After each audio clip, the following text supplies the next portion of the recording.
Nah, yang ingin saya sampaikan Ini bahwa ini harus diketahui. Iya, Karena iya. baru saya ngobrol dengan beliau. pertanyaannya kok buat konten kok, nah ini dia, nah ini. Nah, ini kan tadi info yang harus diketahui. Nah, sangat penting sekali. Karena baru kita aja yang ngobrol tahu. Iya. Monggo. Terus sebagai kita masyarakat daerah istimewa Yogyakarta yang hidup di 4 kabupaten 1 kota, kita harus memahami bahwa daerah kita ini, DIY ini tidak terdiri dari daratannya saja, tapi kita juga punya laut. Nah, tapi saya pernah melakukan survei kecil gitu ya. Di antara 3,7 juta penduduk daerah istimewa Yogyakarta, di bawah 3% ingkang sampun nate ningali daratannya itu dari lautnya. Tuh. Jadi daratan dari lautnya. Daratan dari laut. Ya, lalu saudara menyampaikan bahwa ke depan daerah istimewa Yogyakarta itu halaman depannya harus pesisirnya. Halaman depannya harus Pesisirnya itu terbuktikan dengan hampir selesainya jalur jalan lintas selatan.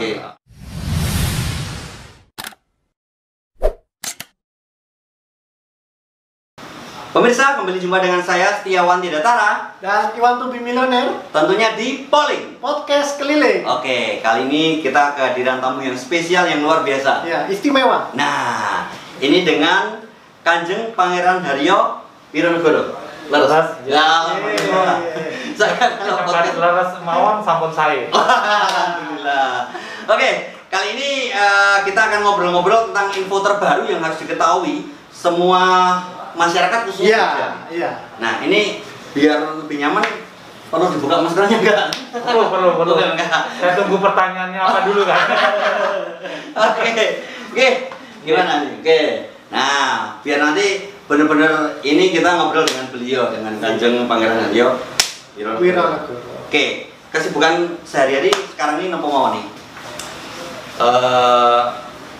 Saya ya tetap banyak di kegiatan sosial Mas Setiawan sama Mas Iwan. Sosial itu saya memimpin sebuah yayasan yang bergerak di pendidikan inklusi. Juga ada yayasan yang mengelola seni dan budaya. Juga banyak di organisasi untuk pendampingan para nelayan, petambak udang, dan kesibukan yang kalau kesibukannya mungkin saya butuh waktu lama. Saya mungkin 4 kesibukan, 5 kesibukan. Yang keempat itu mungkin saya memang saya pengageng parentah ageng di keraton. Jadi saya yang bertanggung jawab untuk mengelola sekitar 3.000 abdi dalam Punokawan yang sehari-hari mengantor di keraton, lalu abdi dalam kerajaan yang mereka itu para birokrat, ASN dan sebagainya. Yang lain mungkin ya sibuk sebagai bapak yang anak-anak saya sekarang sedang belajar daring, sehingga saya harus dampingi supaya tatap muka diganti daring, besok menjadi luring atau kombinasi, anak saya tetap bisa mendapatkan akses pendidikan yang terbaik. Luar biasa, ternyata sibuk banget ya. Iya. Saya ketemu beliau itu terakhir di peresmian Museum Gunung Pasir ya. Tuh. Jadi kita pernah ketemu beliau dan rupanya beliau itu sangat konsen juga masalah kemaritiman dan sebagainya. Mungkin bisa cerita nih, kenapa kok fokus juga di masalah kemaritiman, kemudian laut dan sebagainya nih. Ya Mas Iwan ya, Mas Setiawan. Jadi sudah sekitar 15 tahun saya itu mengabdi untuk menjadi sebagai ketua DPD HNSI DIY, ketua DPD Himpunan Nelayan Seluruh Indonesia Daerah Istimewa Yogyakarta. Saya membawai sekitar 2.900 nelayan dari ujung timur DIY di Sadeng sampai ujung barat di Pantai Congot di Kulon Progo. Sehingga selama 15 tahun saya semakin memahami bahwa Jogja itu luar biasa, tidak hanya terdiri atas daratannya, Gunung Merapi di selatan dan sampai daratan, tapi Jogja juga punya laut, punya pantai, punya 3 kabupaten, Gunung Kidul, Bantul, dan Pulau Rogo yang berbatasan dengan Samudra Hindia langsung. Nah, yang ingin saya sampaikan ini bahwa ini harus diketahui. Karena baru aja ngobrol dengan beliau. Pertanyaannya kok bottom konten kok, nah ini dia, nah ini. Nah, ini kan tadi info yang harus diketahui. Nah, sangat penting sekali. Karena baru kita aja yang ngobrol tahu. Terus sebagai kita masyarakat daerah istimewa Yogyakarta yang hidup di 4 kabupaten 1 kota, kita harus memahami bahwa daerah kita ini, DIY ini tidak terdiri dari daratannya saja, tapi kita juga punya laut. Tapi saya pernah melakukan survei kecil gitu ya. Di antara 3,7 juta penduduk daerah istimewa Yogyakarta, di bawah 3% ingkang sampun nate ningali daratannya itu dari lautnya. Daratan dari lautnya. Daratan dari laut.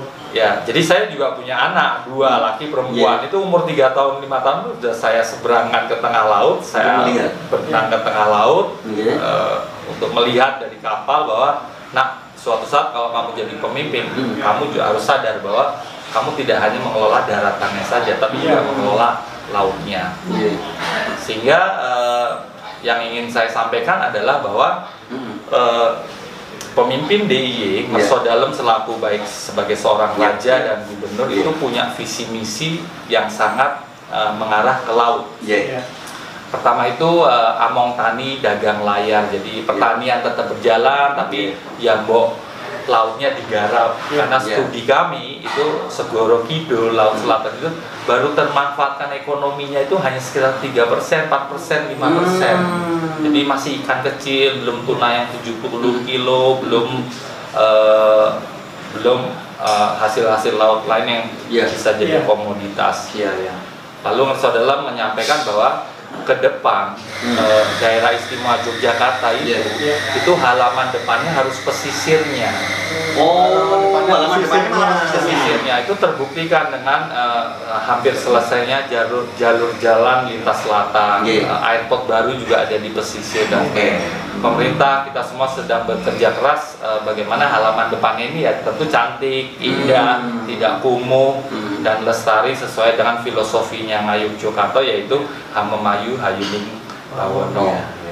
Nah, saya menghimbau warga Jogja itu paham akan itu sehingga tidak terjadi disorientasi terhadap negeri Ngayuk Yogyakarta Hadiningrat ini yang terus terang dia emerging ya. Jadi Nyon Sewu daerah lain tanpa mengurangi rasa hormat di Indonesia juga maju. Tapi Jogja kemajuannya menurut saya pesat ya. Punya bandara baru, JJLS jadi, sebentar lagi akan dihubungkan 3 tol dari Bawen, Semarang, Solo, Cilacap, akan ada dari bandara internasional menghubungkan langsung ke Borobudur walaupun bukan tol dan sebagainya. Bayangkan Mas Iwan dan Mas Riawan. Kalau Jogja maju, rakyatnya nggak paham dan nggak nututi. Tol 3 itu besok Jogja International Airport, penerbangan dari Middle East, dari Doha, Abu Dhabi, dari Jepang, dari Taiwan, dari Cina, dari Sydney yang di bawah 12 jam itu direct langsung, dan Jogja akan jadi hub untuk nasional dan sebagainya.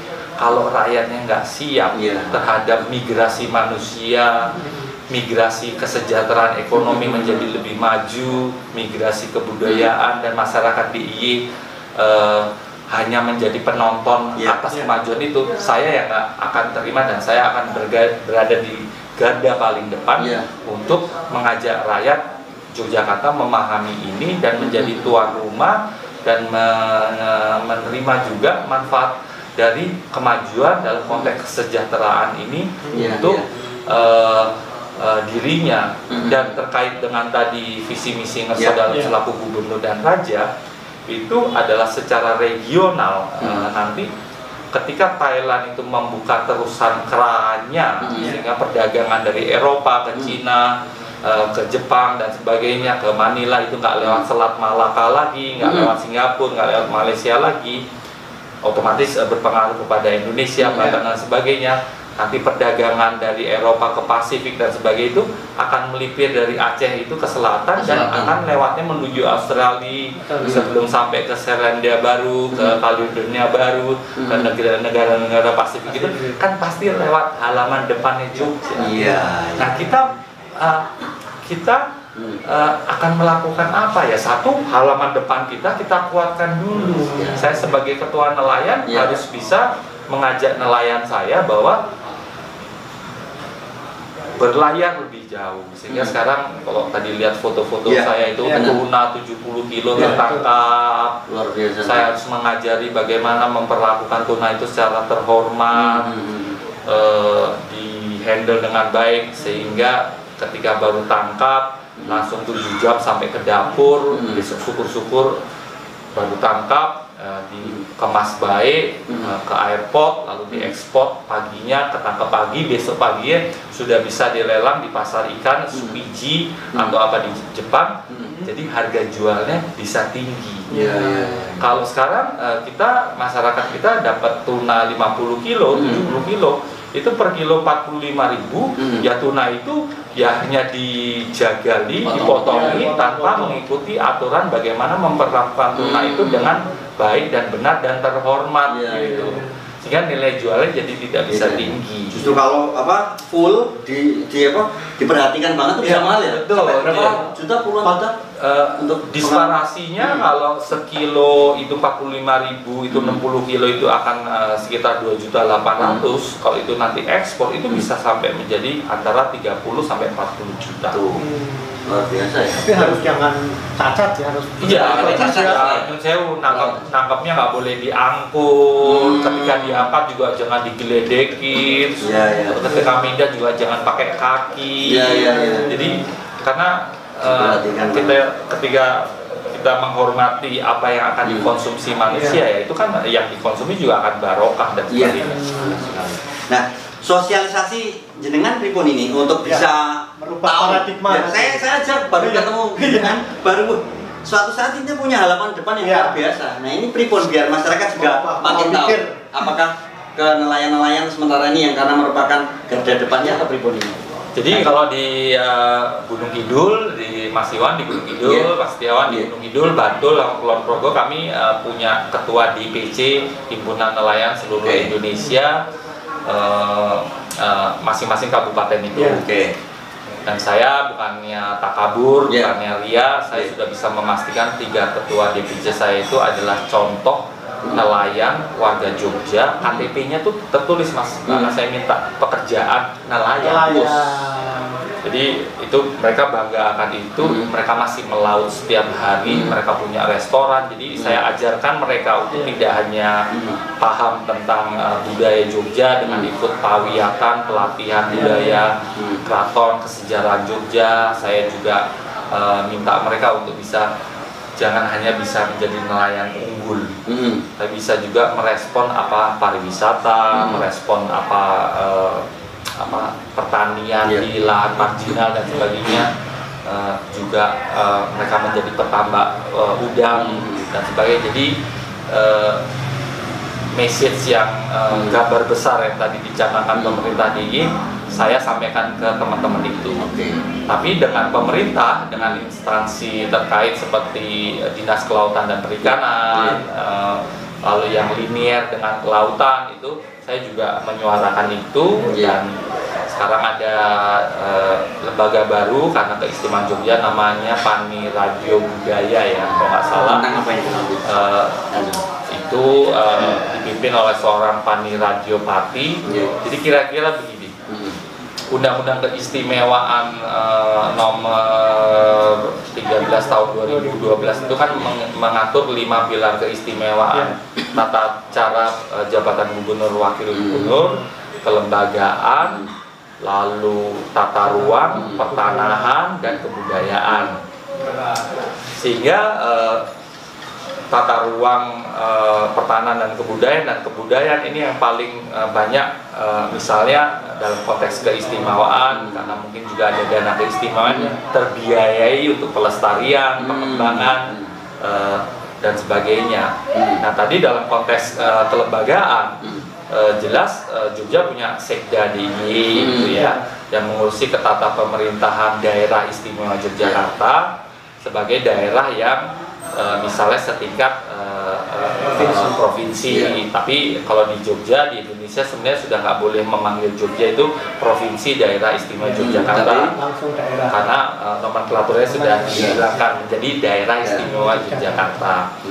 Nah itu lembaga baru itu dibolehkan di Jogja itu dibentuk karena mungkin ini yang mengurus NKRI, ini juga mengurus Indonesia, tapi dalam konteks kelembagaan Jogja yang memang istimewa dalam konteks berdirinya kerajaan ini 1755, perannya dalam pendirian Republik dan sebagainya.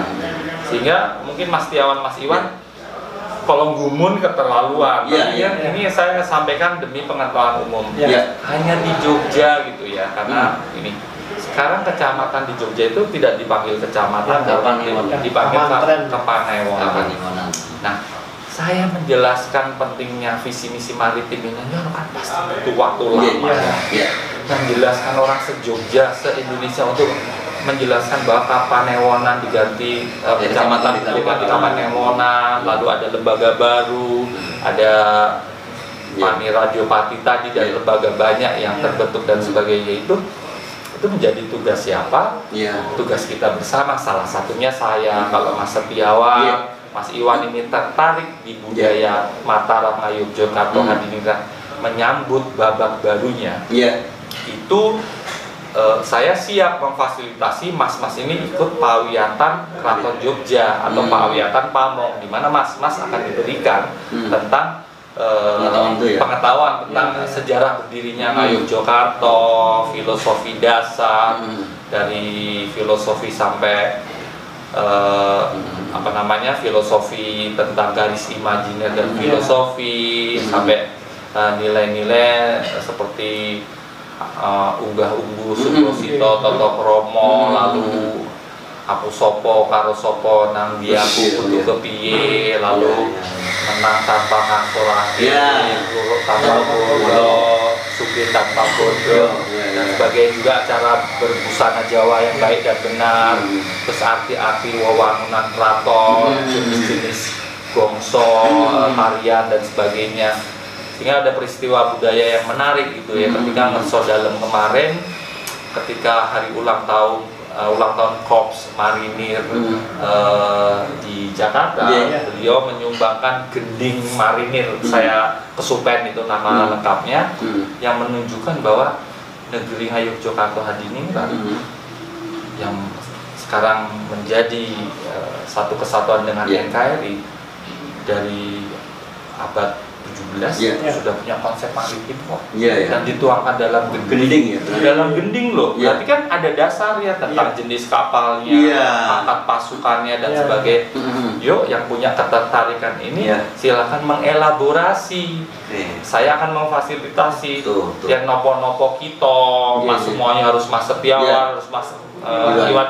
Kan kita harus berbagi tugas, karena Jogja harus kuat gotong royongnya juga. Ada nggak itu Kanjeng? Untuk kita misalnya ngakses, pengen tahu tentang itu, apakah ada kayak Instagramnya atau sosmednya atau apa ini biar nanti juga. Jadi Keraton Jogja ini sekarang punya namanya Tepas, kantor namanya Tepas Tondo Yekti, dipimpin oleh adik ipar kami yang bernama Gusti Kanjeng Ratu Hayu. Jadi sudah ada Instagram, Facebook, website itu Keraton Jogja. Keraton Jogja gitu ya. Nanti yang akan dilihat bahwa Keraton Jogja itu tampilannya itu sekarang milenial gitu ya. Karena ya memang kita perlu pass on nilai-nilai ini itu kepada millennials, sehingga ada adik ipar kami juga KPH Notonegoro itu memimpin Tepas Trido Mardowo di keraton yang membawai gamelan, tarian dan sebagainya. itu mungkin pernah tahu ada bukan sempat viral tapi ya viral gitu ya tentang flash mob gitu. Ya jangan diperdebatkan flash mob itu cara terus ini, tapi yang penting bagaimana saya mendukung adik-adik saya kami ini untuk supaya anak muda juga suka akan tari klasik dan tradisional, gending-gending dan sebagainya. Dan terbukti sekarang di Keraton Jogja dulu pertama kali saya jadi pengageng Parenta Ageng 18 tahun yang lalu itu 70%, 60-70% abdi dalam kami itu usianya di atas 60 tahun. Sekarang perubahan terjadi sehingga mahasiswa tari seni diisi yang S1 itu sudah menjadi abdi dalam resmi. Dan artinya anak muda sudah tertarik ya. Itu kan yang paling penting dulu, bahwa elaborasinya gimana, lalu ini saya percaya sekali GKN Hayu, KPH Notonegoro sebagai adik-adik kami itu kami percayakan mampu mengelola itu. Luar biasa. Jadi kadang banyak sekali informasi yang harus kita sampaikan seperti ini. Jadi kalau Anda sangat care juga dengan kemajuan Yogyakarta dan sebagainya, tadi bisa mengunjungi Facebook dan Instagram ya? Iya, Keraton Jogja. Tulisannya Keraton atau Keraton gitu tulisannya? Keraton, KRATON Jogja, gabung atau pakai titik tapi pasti keluar yang gitu ya? Pasti keluar website resminya, ID resminya ini dan sebagainya. Oke. Ya, sebagai closing statement yang pengen disampaikan ini biar makin tahu pemirsa tentang kaitannya bagaimana untuk tadi ya kesiapan kita maritim terhadap apa menyambut seperti itu, monggo. Mungkin buat kayak milenial biar semakin care semakin cinta, ya toh? Ya, kalau dalam konteks itu saya coba linkkan dengan mungkin pariwisata. Jadi pandemi ini kesehatan harus nomor satu, jaga jarak, protokol kesehatan. Lalu tapi ekonomi juga harus jalan. Kita juga bicara berjarak dan istilah kita ini dan sebagainya. Nah, dalam konteks pariwisata Jogja itu tidak hanya terdiri atas Malioboro saja. Tidak atas terdiri yang mainstream saja. Yang pelesirlah ke pantai-pantai. Gunung Kidul itu pasirnya putih, ada Pantai Bantul yang karakteristiknya berbeda, pasirnya hitam. Tapi kalau ke sana ya coba jangan hanya pesan mie instan, tapi cobalah, karena mensejahterakan masyarakat itu caranya jangan turis itu datang dengan bis besar, rombongan, bayar restribusi, terus stikernya bawa sendiri, rantang makanannya bawa sendiri, sampai sana ninggalin sampah. Jajannya mie instan, terus belilah ikannya, lobsternya, terus produk-produk itu. Sekarang sudah mulai kok pantai-pantai itu bisa mulai memasak, mengolah produk laut. Tidak hanya digoreng kecap aja, tidak hanya dibakar kecap aja, mereka sudah mulai bisa memasak yang misalnya variasi. Lalu yang benar, saya kebetulan istri saya dari Gunung Kidul. Jadi kalau kita ke Lembaron dan sebagainya kan ada yang rasa asam manis dan sebagainya sudah komplit nggak hanya. Asam manis. Bahkan sekarang rumput laut pun sudah dikemas macam-macam gitu. Terus gimana tadi? Ada yang masih terputus mungkin? Mungkin penutup yang diminta Mas Setiawan itu kalau ini disiarkan sebelum libur Natal dan Tahun Baru, itu saya memohon untuk pariwisata Jogja bismillah maju, karena sektor semua harus hidup. Pariwisata itu multisektor, bisa sampai UKM, bisa sampai ini dan sebagainya. Namun bagaimana ya, ini memang teorinya sulit. Kesehatan nomor satu, pandemi belum melandai, pariwisata juga harus. Jadi kenapa ini temanya Mas Setiawan tuh pinter banget sama Mas Iwan, maritim. Ya sudah, pecah kerumunan dong, jangan semua ke Malioboro. Pergi ke Mangunan, pantai. Terus jadi jadi protokol kesehatan, jaga jaraknya, sehingga satu tempat pariwisata maju, ekonomi menggeliat, tapi data kan ada libur bersama kemarin COVID-19 meningkat.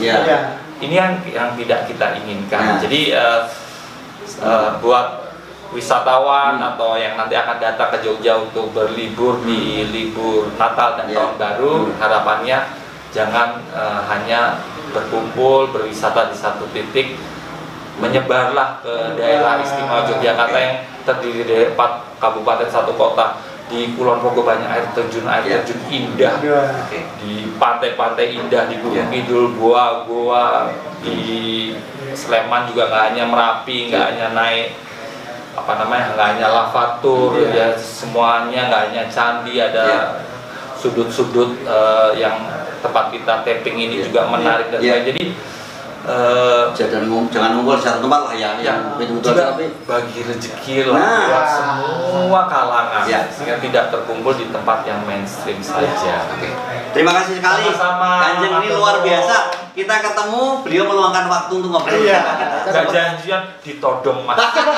Nah kapan lagi kita ketemu dengan beliau? Ya matur nuwun sangat. Terima kasih, kita pamitan. Saya Setiawan Datara, Iwan to be millionaire, dan juga saya Wirono Goro. Matur nuwun Mas Iwan. Jangan lupa saksikan terus Polling podcast keliling. Sampai jumpa.